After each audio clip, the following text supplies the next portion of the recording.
originally had been having high class problems lately, drinking from a water hose, he said. Water hose is I was having flashbacks to my childhood. I was see, everybody can drink from a water hose. See, drinking from a fire hose, it takes a different skill.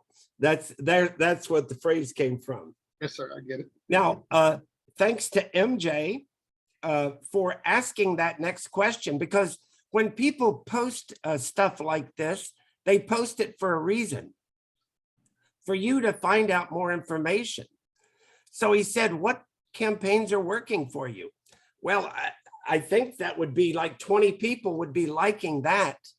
And I only saw like one or two likes to that question. There should have been 20 or 30, because it shows exactly, because I will tell you, go through your just like it says there, Master Del Castillo. Yes, sir. So like Master Oliver says, and you can just read it off of that. Yes, sir. So from last month, we had it's like you're going to read it just right there. Yes, sir.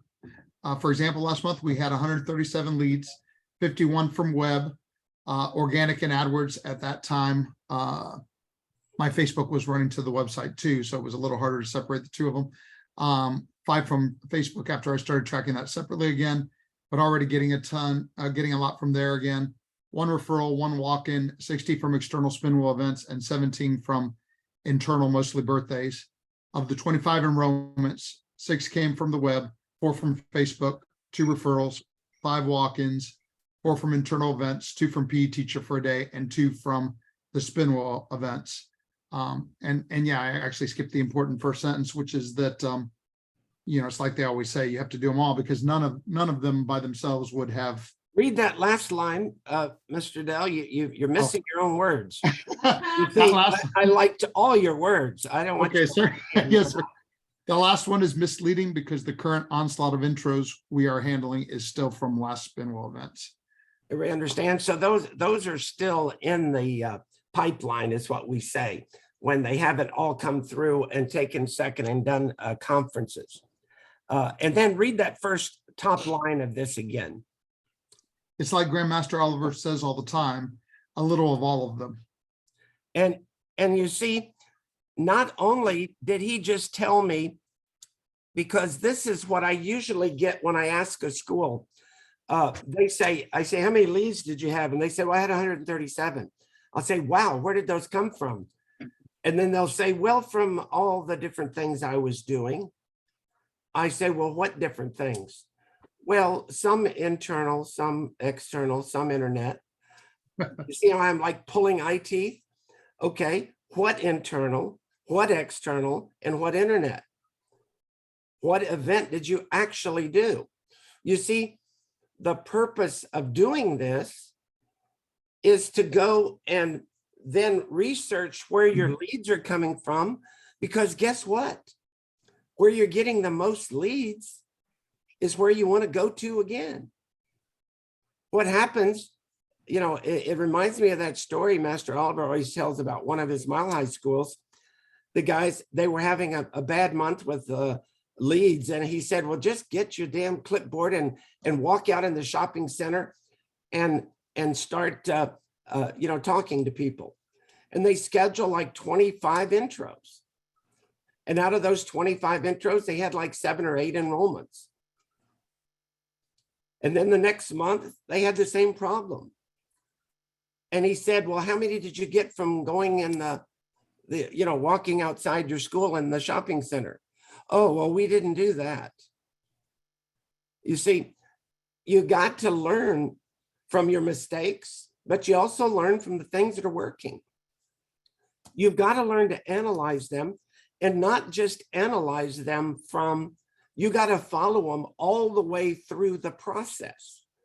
In other words, I've got to know if I look at his top number, 137 leads, and he has 25 enrollments, what I've got to do is follow that number all the way down to see where he could improve those 25. Because I would have told him if he had 100 leads, that should get him 20 to 30 enrollments. Now, he has 137, it got him 25. Well, he found out the reason. He has a whole bunch of the spin wheel people that are still in the pipeline. So he should have a good May also, because he should have a lot of carryovers from last month, besides not living off the fat of the land. You know what that means, Master Dell? In other words, just because I had a lot of intros, a lot of leads last month, doesn't mean I'm not going to have them again next month unless I get out and beat the bushes again. So I got to do the same things again. And I've got to know which ones I need to do. And I need to know which ones I need to do better. And remember, we have a good, you guys are so fortunate that there is so many of us in the group that are doing this stuff, that we know what the norm is. So we can tell you, if you get 137 leads, we know that you should be getting 70 to 80% of those to make an appointment. We know that we should get 50 to 60% of those appointments to come in to take an intro. And we know that we should be getting 50 to 60% of those to enroll. So you get to break them down. And every once in a while, whenever I'm going through the numbers for somebody, I'll see there's a big discrepancy somewhere. They had like 137 leads, but then they only had like 40 appointments. Well, then that means they've got to work their leads. It wasn't your marketing that was bad. It was you converting them to an appointment. See, I've had people say, well, I got a lot of leads, but I didn't get any appointments from that, or I didn't get many appointments for that, so I'm not going to do it again. See, the job of any marketing is to get you the lead. It's your job to follow up and get the appointment. And some people say, well, they didn't answer the phone. I tried to call them. Well, that's why I told you guys to put together a video. Send that video to every one of those leads. Send it to every one of those appointments to make sure that those people will show up for the intro. It will increase your show rate because it's going to be like an infomercial to get them excited again about your program, to want to come in.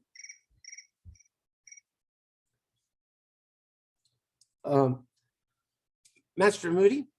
Yes, sir. What is ATP? That's on